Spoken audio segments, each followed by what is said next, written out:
Our last example is another rational function, but this time we have x's in both the numerator and the denominator. So that's going to have an effect on what our graph looks like, especially when it comes to finding the horizontal asymptote. But to start off with, we're going to try to find that vertical asymptote. And so for that, we know that we have to set the denominator equal to 0. So I'm going to take x plus 4, the denominator, make it equal 0, and I need to solve for x.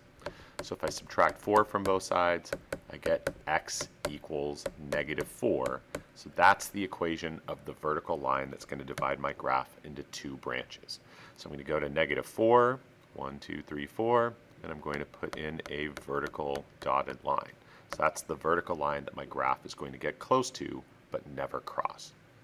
But now I have to find the horizontal asymptote. And so if you'll recall, the rule for the horizontal asymptote is to look at the highest exponent of x in the numerator and the denominator. In this case, it's the same. It's x to the first on the top, and it's x to the first on the bottom. And so in that case, we ignore everything else, and we just look at the coefficients in front of the x's.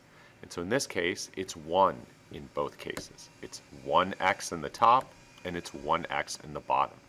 So that means our horizontal asymptote is going to be y equals 1 over 1. We just take the ratio of those leading coefficients, and so that means our horizontal asymptote is y equals 1. So instead of being along the x-axis, the line that our graph is going to approach but never cross is this y equals 1. So I'm going to go ahead and dot that in right here. And so now we have the framing for these two branches that our graph is going to include. And so to find what's going on to the right of the horizontal or vertical asymptote, we have to figure out whether we're going to be above or below that horizontal asymptote. So I can plug in any number that's to the right of it. I could plug in like negative 3, so let's do that. So I'll plug in negative 3 for x, which is just to the right of negative 4, where our vertical asymptote is located. So in the numerator, we get negative 3 minus 2. On the bottom, we get negative 3 plus 4. So in the top, negative 3 minus 2 is negative 5. On the bottom, negative 3 plus 4 gives us 1. So that means we're getting negative 5 as an output. So when I plugged in negative 3, I got out negative 5, so my graph is somewhere down here. Whoops, can probably fix that a little bit, make it right about there. So that tells me pretty much everything I need to know about the location of this branch. I know it's going to be down here in this lower right-hand corner, generally speaking, rather than above the horizontal asymptote. Now, I can get a little bit more information by perhaps finding the Y-intercept. That would be something that we could jump to. To get the Y-intercept, I'm just going to plug in 0 for x. And so I get 0 minus 2 on the top over 0 plus 4 on the bottom. So 0 minus 2 is negative 2 over 4. So we get negative 1/2. Or again, we can write 0, negative 1/2, right? It is an ordered pair if we want. The bottom line is we've got a point right about here that our graph is going to go through. So we're getting a pretty good sense as to what the shape of our graph is down here. One more point that might be helpful is to find the X-intercept. And so if you'll recall, the X-intercept is the place that is the value of x that makes the numerator equal 0. So if I set the numerator equal to 0, x minus 2 equals 0.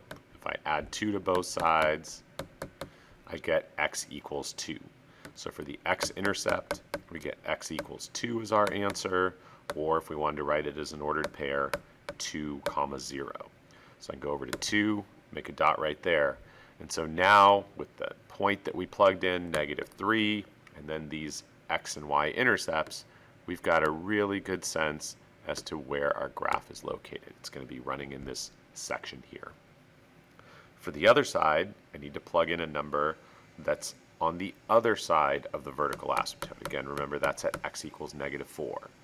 So I just need to plug in something on that side. So let's go ahead and plug in negative 5.